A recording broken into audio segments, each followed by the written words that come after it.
Bahkan diriwayatkan dari hadis Muslim, ini hadis Muslim sahih, ya, ada seorang yang dia ahli yarki minar rih, dia ini ahli meruqyah dari penyakit rih. Ibnul Athir dalam kitab An-Nihayanya menyebutkan ar-rih itu yuqalu arwah wahya kinayatun anil jin, wahya kinayatun anil jin, wasummu arwahan li'annahum la turawna fahum bimanzilatil arwah. Ada seorang bernama Dimat ibn Sa'labah al-Asdi. Beliau datang ke kota Mekah, kemudian fasami'a sufaha Mekah inna Muhammadan majnun. Dimat ini ahli meruqyah di zaman jahiliyah, khususnya penyakit-penyakit jin, yarki minar rih, penyakit-penyakit jin. Kemudian dia mendengar dari orang-orang bodoh Mekah mengatakan Muhammad kena penyakit junun, gila. Maka Dimat bin Sa'labah ini mengatakan, lau anni laqaituhu la Allah yashbihu ala yadi. Andai aku berjumpa dengan Muhammad, mungkin aku bisa sembuhkan dengan tanganku ini. Maka Dimat ini bertemu dengan Nabi, falyakyahu wakala, dan dia berkata kepada Nabi Muhammad, sini aku ruqyah kamu, semoga Allah sembuhkan kamu, padahal belum masuk Islam. Maka Nabi Muhammad mengatakan, wakala innal hamdalillah nahmaduhu wa nasta'inuh faman yahdihillahu fala mudhillalah wa may yudlil fala hadiyalah wa asyhadu an la ilaha illallah wahdahu la syarikalah wa anna sayyidina Muhammadan abduhu wa rasuluh amma ba'du. Dimat mengatakan, a'id alayya kalimatika haula, ulangi lagi kalimatmu wahai Muhammad. Fa'ada hunna alaihi Rasulullah SAW. Maka Nabi mengulangi kalimat ini 3 kali. Maka Dimat yang mendengar kalimat ini mengatakan, wallah laqad samitu qaulal kahana was-sahara wasyu'ara.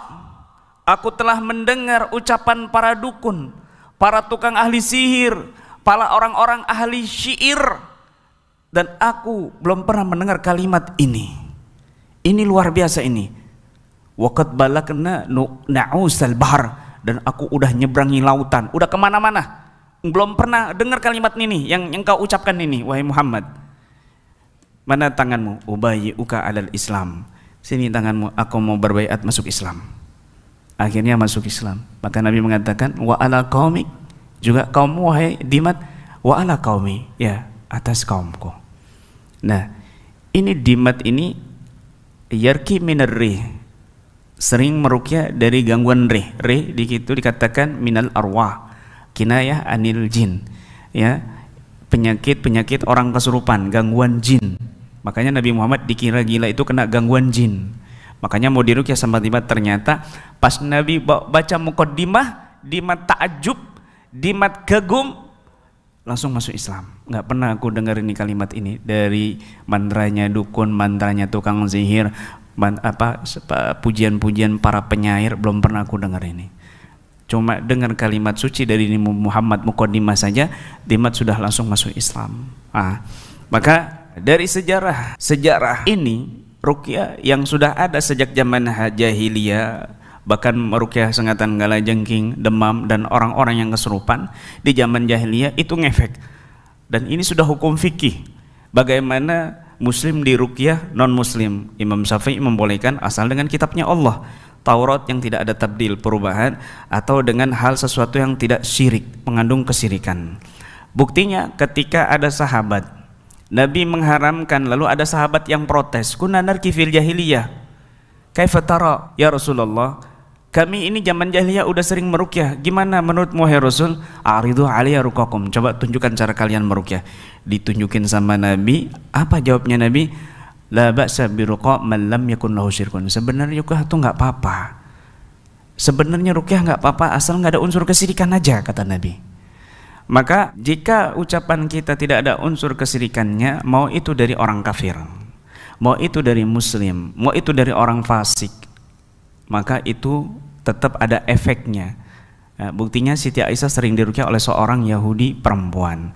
Maka jika ada orang mengatakan, udah nggak usah ruqyah, coba aja kamu datang ke pendeta diruqyah, pasti kamu juga bereaksi, pasti kamu juga kelojotan, pasti kamu juga kesurupan.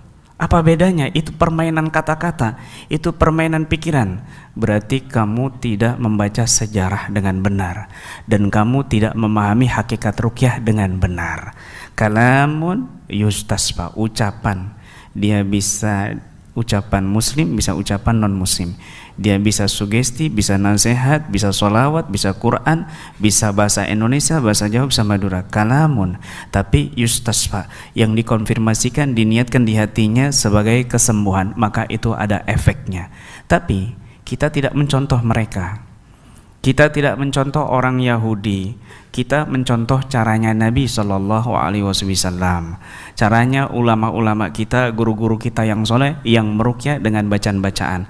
Mau itu ada reaksi atau tidak, kami meniru guru-guru kita yang soleh, yang mereka meniru guru-gurunya, meniru sahabat, meniru Rasul Shallallahu Alaihi Wasallam. Bahkan ketika Nabi Shallallahu Alaihi Wasallam sholat, fasajada falagathul aqrab usbu'ahu wansarafa. Ketika Nabi sholat, beliau sujud, tiba-tiba jari beliau kena sengatan kalajengking, ya. Maka beliau beranjak dan mengatakan, waqala la'anallahul aqrab la tada'u nabiyyan wala ghairah. Semoga Allah melaknat kalajengking, enggak bisa bedain mana nabi mana bukan nabi, disengat juga Nabi.